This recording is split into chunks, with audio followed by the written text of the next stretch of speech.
Good morning, friends. I am Ashish Agarwal from Team NGO Enabler, and today we are going to discuss a significant judgment passed by Honorable Kerala High Court on 13th July 2021 in the case of Carmelite Provincial House, Ernakulam, and Joint Commissioner of Income Tax TDS together with State Bank of Travancore. So, want to know what's the judgment all about? It's about the deduction of TDS on the salaries of nuns and priests working as teachers in educational institutions, whether private or government aided schools. Yes, you hear that right. So was the salary paid to such priests and nuns exempt from TDS till date? Let's see what the law had in store earlier, the interpretation of relevant circulars, and what can change after the judgment passed by the Honorable Kerala High Court. Before moving on to the topic, let me tell you, today I have only focused on the judgment passed by the court, and in my next video I will come up with the implications of such judgment on the nuns and priests as an individual, the impact on the organizations making such payments, and the other overall possible significant impacts the judgment can have. Let's begin. So there was a circular released by CBDT in 1944 and then in 1977 relating to exemption from payment of income tax on salaries of members of religious congregations. The question that was under the consideration in the circular was whether the fees and other earnings of the missionaries, I repeat, whether the fees and other earnings of the missionaries be accessed as their income, although the same is made over to the congregation to which they belong under the rule thereof. It was examined and decided by the Central Board of Direct Taxes that since the fees received by the missionaries are to be made over to the congregation concerned, there is an overriding title. I repeat, there is an overriding title to the fees which would entitle the missionaries to exemption from payment of income tax. Hence, such fees or earnings are not taxable in their hands. I repeat, such fees or earnings are not taxable in their hands, and this was laid down in the circulars which was released in 1944 and again in 1977. So it was clearly laid down in the circulars that the earnings of the missionaries shall not be taxable in their hands since it is made over to the congregation by an overriding title. So why now arises the question of deducting TDS from the salaries of such nuns and priests working as teachers in educational institutions? Let's discuss all the observations of the bench one by one which finally led to this judgment. As per the court, since the circular of 1944 was issued prior to coming into force of the Income Tax Act, it cannot be extracted. But from the recital portion of the circular of 1977, it is clear that it refers only to the fees received and not salary received by such priests and nuns. Moreover, a clarification issued by CBDT in 2016 states in unmistakable terms that this circular does not apply to salaries and pensions received by the nuns and priests. However, in our view, even earnings were mentioned in the circular of 1977 along with the fees, which should actually have included the salary too. But maybe the clarifications by CBDT in 2016 made it clearer that it will not. The bench has also taken a view that CBDT has no power to issue any circular instructions or directions which might be contrary to what has been mandated by the statute, else it can be destructive to the legislative intention.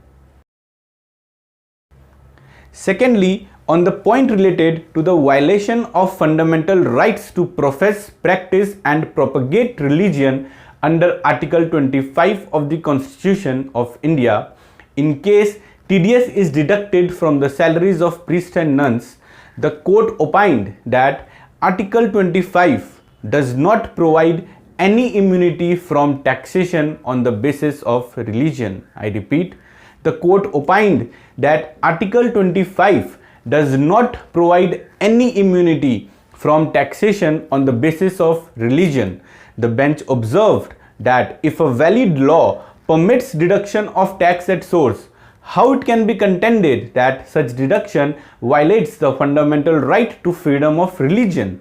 The right is subject to public order, and a valid piece of legislation and its compliance is very much a part of the public order. Coming to one of the most important elements of the entire judgment, where it was argued that since the entire salary is handed over to the congregation, the income of priests and nuns is not liable for TDS deduction on the basis of principle of diversion of income by overriding title. I repeat, since the entire salary is handed over to the congregation, the income of the priests and nuns is not liable for TDS deduction on the basis of the principle of diversion of income by overriding title.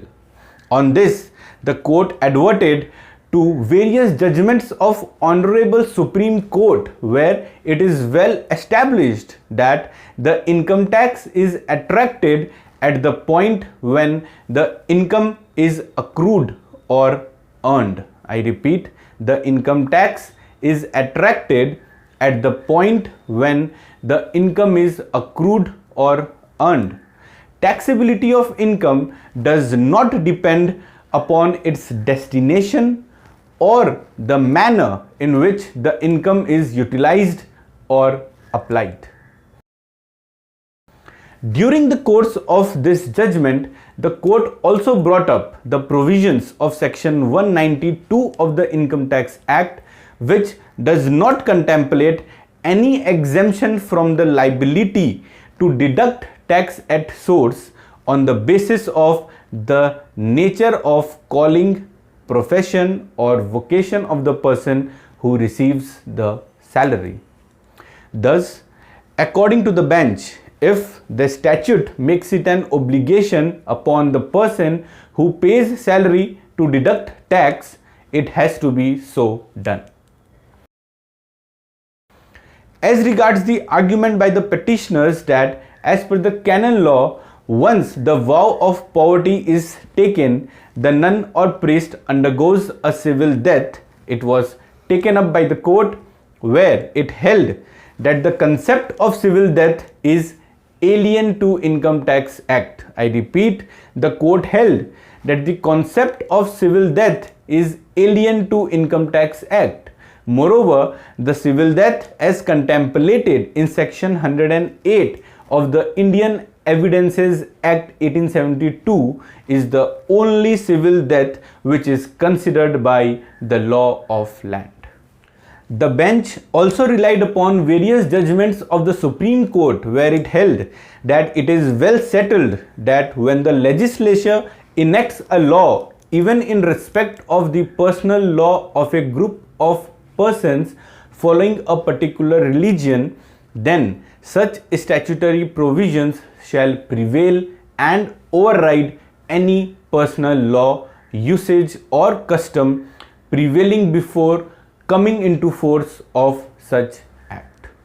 Thus, the Honorable Kerala High Court was very firm and clear on their judgment and addressed each point of the appellants in details, covering the aspects of all the concerned laws, judgments and circulars in its entirety. So, you all must be really worried as to what about the non-deduction of tax at source from such salaries for more than 76 years and whether such decision confers a right against such deduction. Although the court found no merit in the argument that all these years non-collection of TDS has vested a legitimate expectation and a right upon the appellants, but solely on the account of the admission by the Income Tax Department that they had not by mistake or omission failed to properly instruct for such deduction prior to 2014, the court held that this judgment shall apply only prospectively and not for any earlier periods. I repeat, the court held that this judgment shall apply only prospectively and not for any earlier periods. So it's a really huge relaxation for those organizations who would have otherwise faced litigations for non-deduction of TDS for prior years, and also for the nuns and priests who unknowingly didn't disclose the same as their income and have not filed their income tax returns. In our view too, making this judgment applicable prospectively was necessary to avoid complicated litigations and provide way to ensure ease of compliance in future. I would also like to inform here that such decision on almost similar grounds was already passed by the Honorable Madras High Court in 2019 in the case of Society of Mary Immaculate and State Directors of Treasuries and Accounts, School Education and Elementary Education. But the same is under stay by the Supreme Court now, and the decision is yet to come. In our view, considering the fact that such judgments have been announced by the Honorable Madras High Court and Honorable Kerala High Court, it might not be jurisdictionally binding on other states, but can be quoted by other high courts as well if any such petitions are filed on this matter before them. Till the time Supreme Court settles it down through their judgment on this matter, such litigations will keep coming up.